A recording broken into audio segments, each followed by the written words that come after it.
All right, Mike here with HD Pocket Doors. We're in the Pocket Door Workshop, and today we're going to talk about what series would you want to use in a commercial project.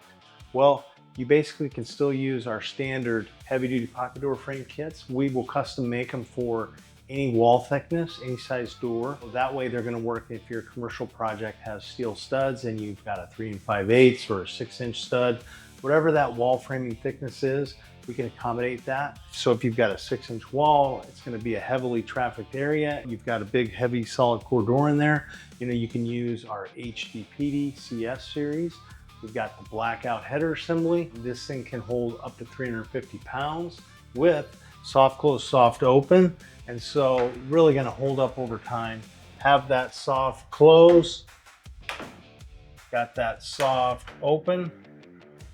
Got our T floor guide down at the bottom to keep that thing running straight for years to come.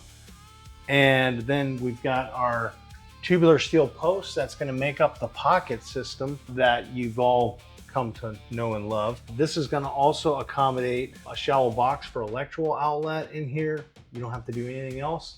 Everything's ready for you. This kit's going to come all preset up for your door size. All we need to do is get the door size, give you a rough opening, and we're ready to go. We'll ship them right to your job site. We'll take care of you. So when you're looking for a heavy duty pocket door frame kit for a commercial application, reach out to HD Pocket Doors, hdpocketdoors.com, and follow for more. Thanks a lot.